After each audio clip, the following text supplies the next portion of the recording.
Hello everyone, today I'm going to tell about syllabus of Army Education of Vallar and information optation. What is the syllabus of this and other things? So first I'm telling you, अगर आपको एक अच्छी job चाहिए तो I think इससे अच्छा और कुछ भी नहीं हो सकता है।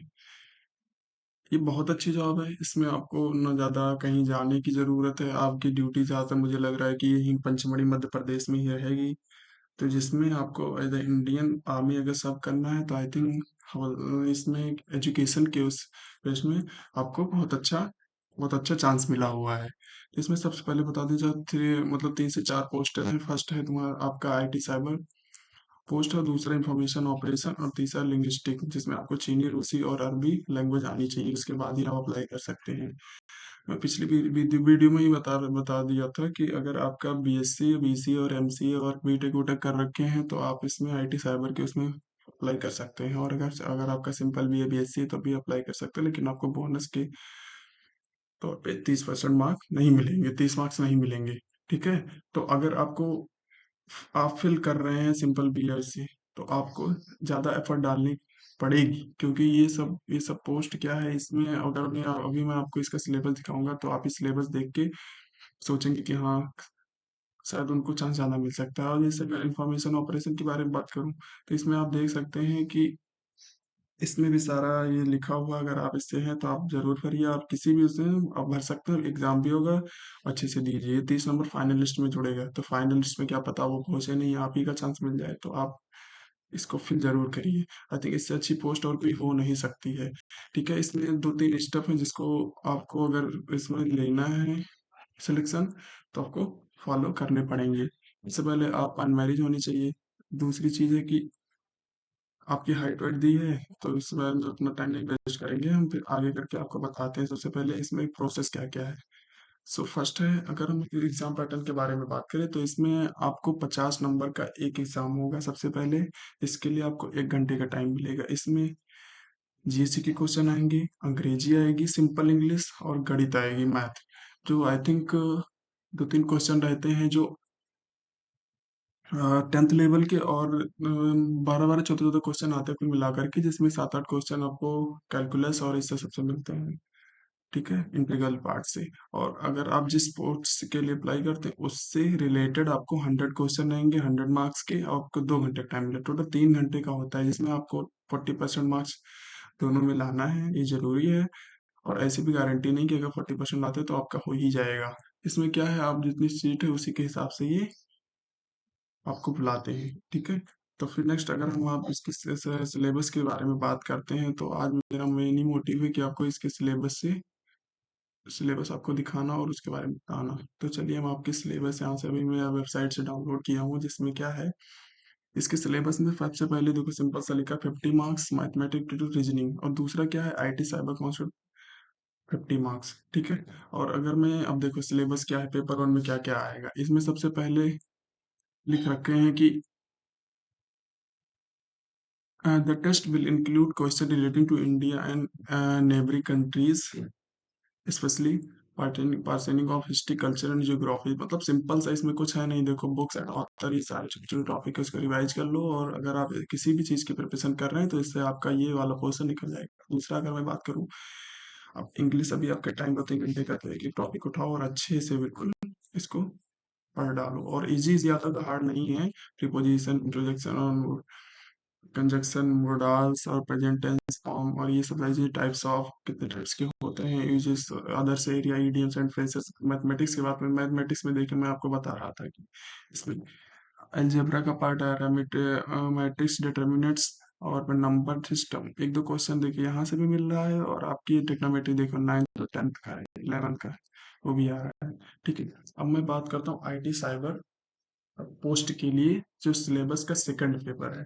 इसमें क्या है, आप अब आप देख सकते हैं, यहीं से आपको पता चल जाएगा कि अगर आपके पास नॉन आईटी बैकग्राउंड से है तो आपको कैसे पढ़ने पड़ेंगे। देखो फर्स्ट इसमें क्या है, प्रोग्रामिंग फंडामेंटल। सबसे पहले आपको basic programming concept, variable, data type, operators, loops, conditional functions, recursion, control structures. अब इसमें आपको कुछ समझ में नहीं आ रहा कहाँ से ये सारी चीज़ें दी हुई हैं। लेकिन अगर मैं कंप्यूटर एप्लीकेशन और बीटेक वाले बच्चों से अगर बात करना चाहूँ तो वो इस सब बारे में पढ़ चुके हैं, उनके सेमेस्टर एग्जाम में ये सब आते रहते हैं। तो आई थिंक वो अच्छे कर सकते हैं। और आपको अगर करना है तो आपको सबसे पहले इसके सारे सिलेबस को वन बाय वन आपको अच्छे से करना पड़ेगा।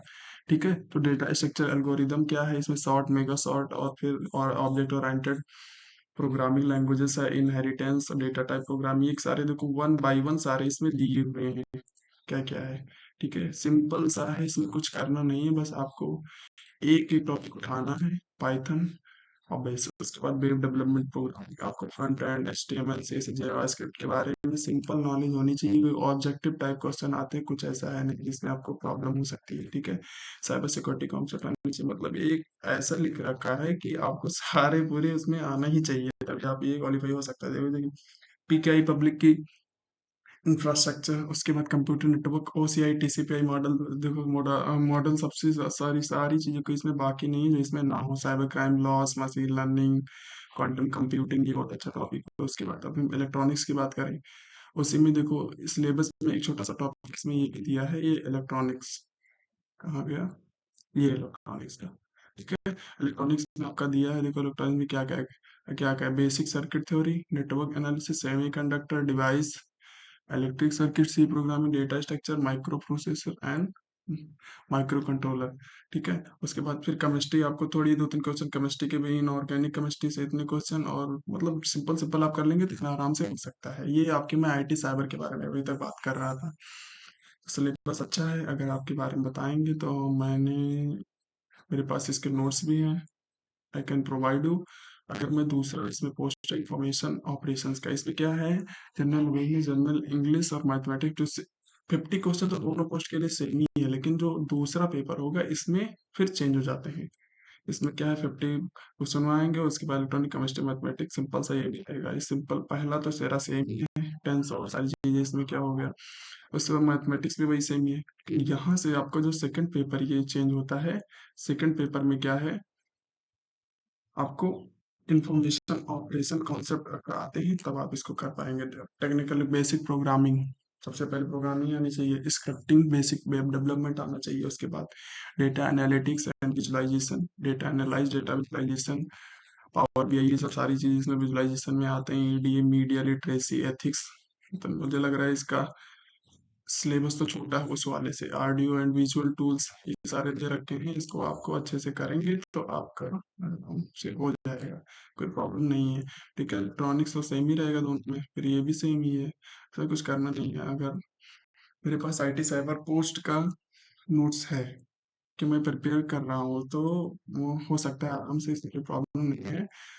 तो ये तुम्हारा इसका हो गया। अगर मैं लिंग्विस्टिक की बात करूँ, लिंग्विस्टिक में भाई मैं लिंग्विस्टिक के बारे में ज़्यादा नहीं जानता, तो इसमें क्या है, इसमें भी वही 50-50 सेम ही रहेगा। वही पे दूसरा क्या है, अगर आपके पास ट्रेड रहेंगे तो आप खुद ब खुद इसमें आराम से कर सकते हैं।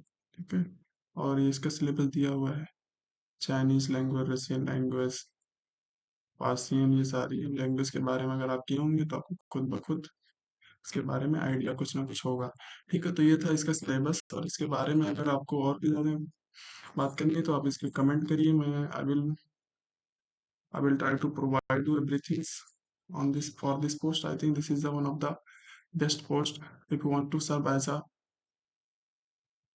JCO Junior Commission Officer in Indian Army. I think पे लेवल 5 या 6 की जॉब है, अच्छी जॉब है, और आपकी सैलरी में 48 की आपकी। अगर मैं एक चीज़ आपको दिखाऊँ, कल मैंने अपना फॉर्म फिल किया, इसमें आप देख सकते हैं कि मेरा रजिस्ट्रेशन नंबर क्या आया है। एक तो ये तो पूरा ही रहता है, यहीं से रजिस्ट्रेशन नंबर जितने लोग फिल करते जाते हैं यहीं से पता चल जाता है। तो मेरा देखिए 8 है, मतलब मेरे पे इससे पहले 7 लोग अप्लाई कर सकते। मेरा लखनऊ जोन है, और हेड का ARO ZRO लखनऊ ही है, और ये देखिए 8 ही नंबर पे मेरा फॉर्म आया। मतलब बहुत कम लोग हैं जो इसके लिए अप्लाई करते हैं, क्योंकि उनको पता है कि देख सकते हैं, क्या पता चांस ही बन जाए और आपका आराम से हो जाए, तो इसमें कुछ प्रॉब्लम नहीं है। ठीक है, और एक चीज़ मैं आपको दिखा देता हूँ इसमें। हाँ, ये हो गया, और फिर बस ठीक है, इतनी ही सारी चीज़ें हैं। और एक चीज़ मैं आपको, एक इसमें कुछ डिफरेंसेस आए हैं जो आपको मैं दिखा देना चाहता हूँ। इसमें क्या है कि एक जब ये फाइनल इसमें एक अडेप्टेबिलिटी टेस्ट था जो अब की बार इसमें हट गया है, ठीक है। अडेप्टेबिलिटी टेस्ट ये रनिंग के बाद ही होता था, हमें देखो सीधा मेडिकल एग्जामिनेशन आ गया, अडेप्टेबिलिटी टेस्ट को कट कर दिए। और इसमें ये भी है कि अगर आप पहले ये भी नहीं था कि साक्षात्कार है तो 50% आना अनिवार्य है। अब की बार मुझे लग रहा है कि इंटरव्यू जब हुआ तो इसमें बच्चे ये भी नंबर नहीं ला पाए, इसी वजह से अब की बार ये डायरेक्टली इसमें राइट कर दिए गए, ठीक है। और फिर ये देखिए इसकी सारे टर्म्स एंड कंडीशन लिखी हुई है कि 24 ईयर की सेवा के बाद आपकी 2 वर्षों के लिए 4 वर्ष के बढ़ाया जा सकता है। आपको पंचमढ़ी में ही ज़्यादातर आपको कंपनी पे सारी ट्रेनिंग होगी, मतलब जॉब तो भाई नंबर 1 की है, इसमें आपको कोई पूछने वाली बात नहीं है। अगर कुछ और लगे तो आप कमेंट करिए इसके बारे में, ठीक है। So thank you so much for this, and if you want anything, please comment me. I will try to provide you. So thank you so